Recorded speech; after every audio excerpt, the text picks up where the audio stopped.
পাকছে পাকছে, ফল পাকছে। মাথার উপরে কেউ না কেউ আছে, বাপেরও বাপ থাকে। আমাদের প্রাক্তন চিফ জাস্টিস সুপ্রিম কোর্টের DY চন্দ্রচূড়, ওনাকে আগেই সন্দেহ করা হয়েছিল উনি আমেরিকান ডিপ স্টেটের টাকা খেয়ে।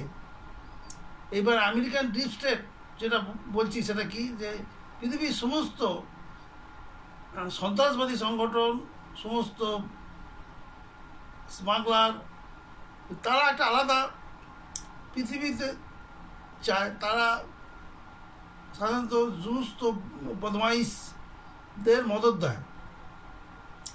এরাই যে সাধারণ সিস্টেমে যে পৃথিবীটা চলে, আমেরিকার প্রেসিডেন্ট থেকে আপনার গ্রামের পঞ্চায়েত অবধি, এই সিস্টেমটার বাইরে এরা নিজেদের সিস্টেম চালাতে চায়।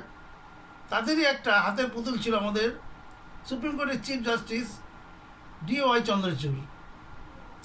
এবার DY চন্দ্রচূড়কে নির্বাচিত করা করেছিল না, আমাদের দেশে একটা সিস্টেম আছে কলেজিয়াম, অর্থাৎ সুপ্রিম কোর্টের বিচারপতিদের একটা ইউনিয়ন আছে, সেটাকে কলেজিয়াম বলে। সে তাদের যে নির্বাচিত সদস্য হয় তাকেই তারা চিফ জাস্টিস করে ভারতবর্ষে।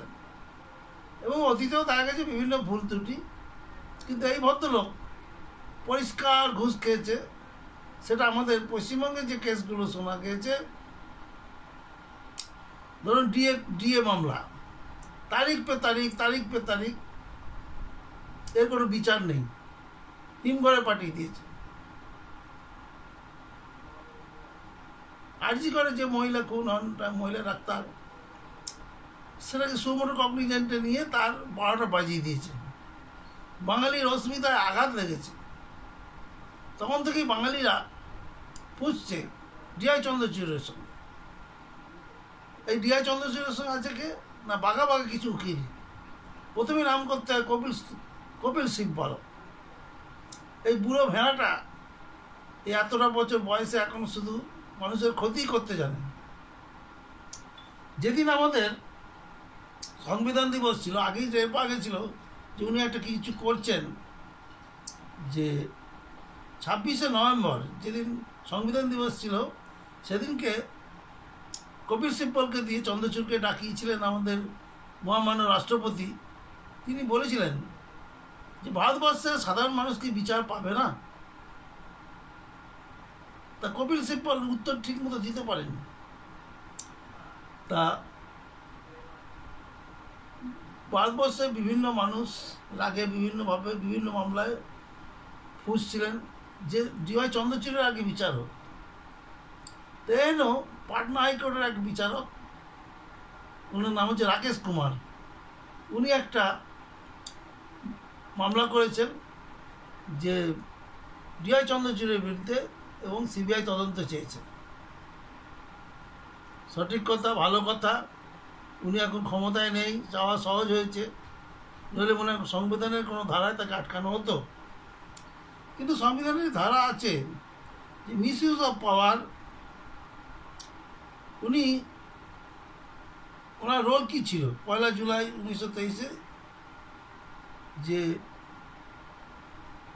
তিস্তা শীতলাবাদের বিরুদ্ধে একটি মামলায়, যার বিরুদ্ধে ভয়ঙ্কর অভিজ্ঞতা, যিনি বেল পান না, সেই সমস্ত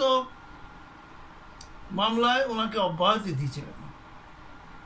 তাই সুপ্রিম কোর্ট বা প্রেসিডেন্টকে চিঠি লিখেছিলেন এই রাকেশ কুমার, পাটনা হাইকোর্টের যিনি বিচারপতি ছিলেন, যে what is the role of CJI, অর্থাৎ চন্দ্রচূড়ের রোল কী ছিল in the case of Teesta Setalvad, who is accused for a lot of criminal activities, and there are no bailable section against Teesta Setalvad. Teesta Setalvad একজন সমাজকর্মী, সোশ্যাল ওয়ার্কার। এরা আমেরিকান ডিপ স্টেটেই চলে, এরা টাকা দেয়। এই তিস্তা শীতলাবাদ, নুপুর তলোয়ার, এরা সিঙ্গুর আন্দোলনের মমতার হাত ধরে ভেস্তি দিয়েছিল পুরো ন্যানো কারখানা। তা তিস্তা শীতলাবাদকে কী নিয়মে, কী আইনে, কোন ধারায় আপনি জামিন দিয়েছেন, সেটা প্রশ্ন করেছে। হবে, এইবার হবে। যাই হোক, আমি শান্তনু হাজরা। আজকে এই ডিওয়াই চন্দ্রচূড় সম্বন্ধে আমি আগেও বলেছিলাম, বলে ভয় লাগছিল যে সিজিআই সম্বন্ধে বলা হয়ে গেছে, কিন্তু আজকে উনি ক্ষমতায় নেই। আজকে সত্যটা সত্য, মিথ্যাটা মিথ্যা বেরিয়ে আসবে, এটাই আশা করি।